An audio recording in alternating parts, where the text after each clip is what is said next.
Hello, my friends, and welcome back. Thank you very much for being with me again today. Congratulations, Poland. You just made my point, and I am right again. Thank you very much.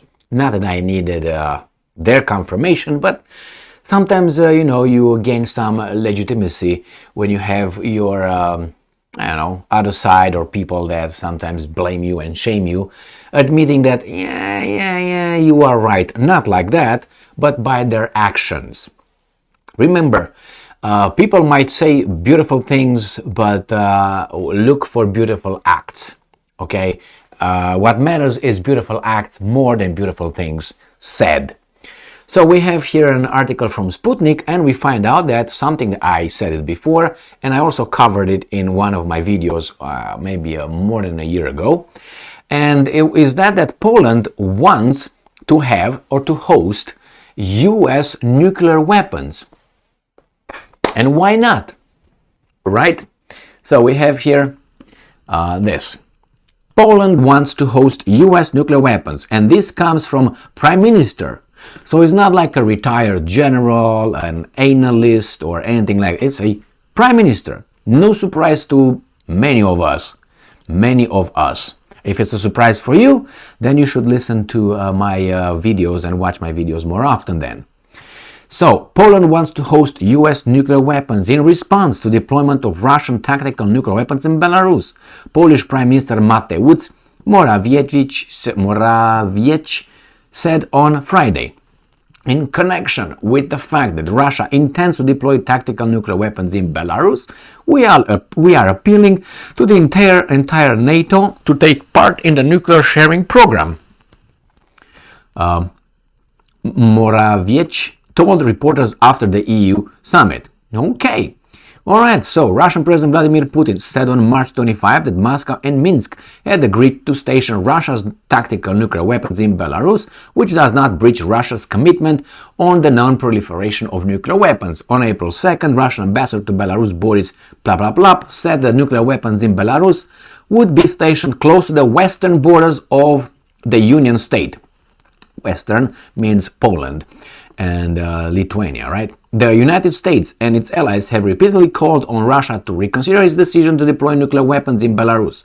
On March 26, the European Union said it was ready to respond with new sanctions if Belarus proceeds with its plan to host Russian tactical nuclear weapons, given that they allegedly threaten EU security. Well, like always, look at the source, look at the beginning, and have, the chronology of events. The chronology of events is always important. Why? If you see Gigi beating up in the street Mikey, you assume that Gigi is the aggressor and beats Mikey up. And you intervene and say, hey, Mikey, are you okay? Gigi beats you up. Gigi, you're the problem because you are winning this fight. But if you go with the chronology of events, you find out that actually Mikey attacked Gigi after he raped Gigi's wife and killed his children. And now Gigi is just being attacked by Mikey. But Gigi is stronger and fucks Mikey up. Okay? So if you go by that chronology, then you realize that actually it's not Gigi who's winning this right now, the aggressor and the one that really started all. But it's Mikey, who wife, kids, and now attacked Gigi. Got it? So when Poland and the Western countries are saying, hey, not Poland, Western countries, United States and other weasels, their vassal states, hey, Russia, you deploy tactical nuclear weapons in Belarus? Yeah, that's exactly what's happening. That's exactly what Gigi beats up Mikey. But let's go back. Who deployed what in Europe? I'm listening? Yes, United States of America. So actually it's Mikey that now cries about Gigi deploying nuclear weapons in Belarus under its control, as the United States did it on 6 bases in 5 European countries, if we include Turkey as being a European country as well. Got that?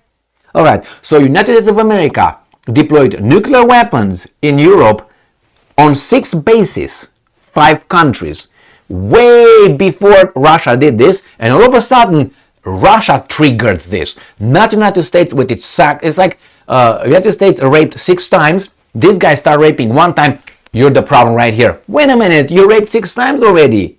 I'm not saying that's good. There should be no weapons like that deployed by another country or another country. But you say, wait a minute, Emil. That's that country's decision. Well, then it's Belarus's decision. Oh, that's Poland's decision. That's fine. All right, put it everywhere you want and see how great that would work. And since they will not use it, because the Russians don't use it, why do you want it, Poland? You're not going to have access to it anyway. Is it deterrent for the Russians to attack you?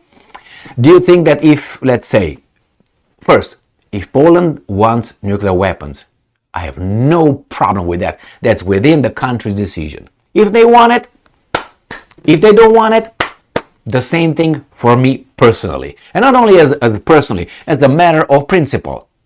What's good for me, right? If something is good for me, it should be good for you too. But then we go to this one. Why should you, United States, Russia, China, Great Britain, France, and so on, should have nuclear weapons, but Poland should not have its own nuclear weapons? Why is that? Oh no, non-proliferation, less nuclear weapons. This was the principle. Less countries that have nuclear weapons, the least the danger of you just deploy more weapons here, so you're deploying more. It really doesn't matter who owns them in this case. You deploy more. So if it's about proliferation or deployment, that doesn't work. As I said, if Poland wants to have them, that's their decision. If Belarus wants to have them, their decision. If Romania decides to have them, their decision. There are always consequences. And how do you prevent accidents? By communicating. Well, it seems like that's all broken, and they're ready to jump at each other's throat. Now, why would you think Poland want that? Poland would want that, thinking that, and it's very strange. If they want that, why do they buy 500 HIMARS? It doesn't make sense. Just have those and that's it. That's a deterrent right there. No? Because they have it over there as a deterrent. That's going to be the reason, right? They're not going to tell the Americans what to do. So the deterrent not to be attacked by the Russians. Do you think that if the Russians decide to send a few missiles towards Poland, do you think Americans going to retaliate? It's going to be something like that? Or it's going to be the end of it? It's just a gimmick. It's just a gimmick that really has no value. Why? Because first it's going to be the Americans, supposedly, if that's going to happen, being in control of it. And it's going to be a deployment like the Russians. They're in charge of the missiles in Belarus, obviously. More missiles, is that good? Or is good only if the good side is deploying?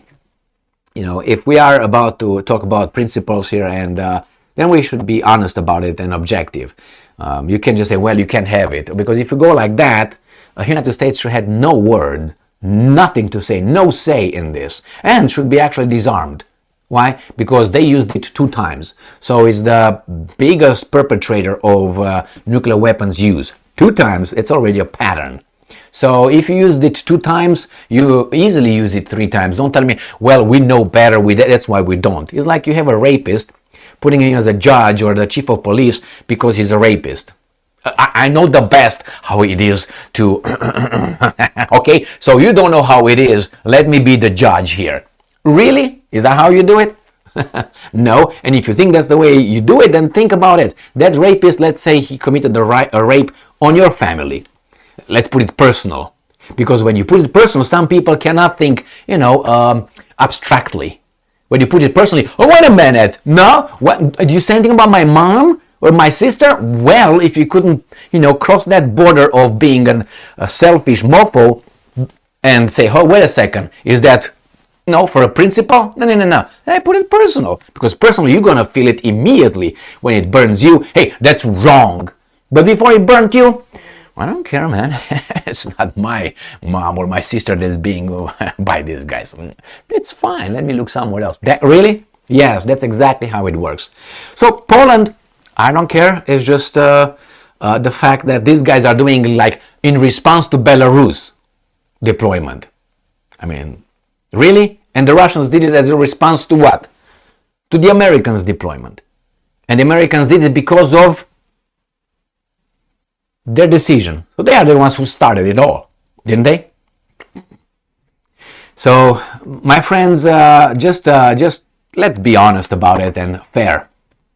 Uh, it's upside down, and that's what bothers me. It's certain, and I'm gonna. It's like you claim the criminal right here is the saint, but it's like that song. What's the name of Rolling Stones? Sympathy for the devil. Is that what it is? Yeah, and the criminal is a saint, and the police and so on. I'm not gonna. Anyway, if you know the song. You know exactly what I'm talking about. So it's upside down. Sorry to give you a Rolling Stones reference. You can use the Bible, right, with the Ecclesiastes, the same thing. Those are walking, the other ones are on horse. You know what I'm talking about if you are familiar with the scriptures. So anyway, my friends, Poland, there will be I don't even know. I don't know. It's so much to talk about. As I said, Poland, you can have it no problem, but look at the chronology of events and then blame the United States for deploying it over there in the first place and keeping them over there, because they could have taken them out after the Soviet Union collapsed, because France has it, Great Britain has it. Why did you have to deploy it over there? In other countries, because they want it, they have the right. Okay, the same with Belarus, the same with Poland. So good luck. I hope that that would work for you. Wish you all the best. Thank you very much for being with me again today. Stay strong, stay smart, look for the truth, and be just.